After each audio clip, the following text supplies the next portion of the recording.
வெண்டைக்காய் போட்ட மோர் குழம்பு எப்படி செய்யலான்னு பார்க்கலாம் வாங்க. வெண்டைக்காயை இந்த மாதிரி சின்னதாக கட் பண்ணிக்கோங்க. இப்போ ஸ்டவ் ஆன் பண்ணி ஒரு தவா வச்சுக்கலாம். தேவையான அளவுக்கு எண்ணெய் ஆட் பண்ணிக்கலாம்.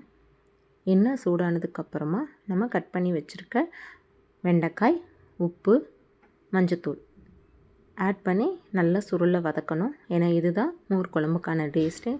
இது நல்லா வதங்கட்டும். இப்போ ஒரு பேஸ்ட்டு ரெடி பண்ணிக்கலாம் மோர் குழம்புக்கு. ஒரு மிக்ஸி ஜாரில் தேவையான அளவுக்கு தேங்காய் துருவல் ஆட் பண்ணிக்கோங்க.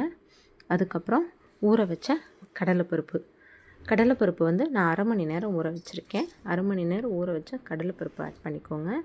அதுக்கப்புறமா 4 பல் சின்ன வெங்காயம், சீரகம், ஒரு துண்டு இஞ்சி, மஞ்சத்தூள், காரத்துக்கு ஏற்ற மாதிரி பச்சை மிளகாய், இது எல்லாமே தண்ணி விட்டு நல்ல பேஸ்ட்டு மாதிரி அரைச்சிக்கோங்க. இப்போ இந்த அரைச்ச பேஸ்ட்டை ஒரு கடாயில் ஆட் பண்ணி தேவையான அளவுக்கு தண்ணி, உப்பு போட்டு நல்லா மிக்ஸ் பண்ணிக்கலாம்.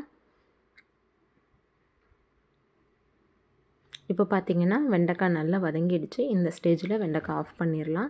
அதே மாதிரி மோர் குழம்பு ரெடி ஆகிடுச்சு. ஆஃப் பண்ணிவிட்டு தேவையான அளவு தயிர் எடுத்து நல்லா பீட் பண்ணிக்கலாம். இப்போ பார்த்திங்கன்னா நான் மோர் குழம்பு, தயிர் எல்லாம் ஆட் பண்ணிட்டேன். இது கூடவே நம்ம வதக்கி வச்சுருக்க வெண்டைக்காய் ஆட் பண்ணிக்கலாம். இதுக்கு ஒரு தாளிப்பு கொடுத்துருங்க.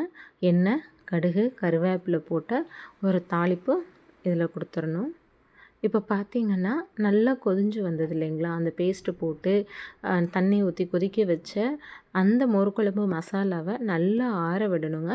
ஆற விட்டதுக்கப்புறமா தான் நம்ம தயிர் கூட ஆட் பண்ணணும். அப்படி இல்லை சூடாக ஆட் பண்ணோம் அப்படின்னா தயிர் தெரிஞ்சிரும். ஸோ இப்போ பார்த்திங்கன்னா சூப்பரான மோர் குழம்பு ரெடி.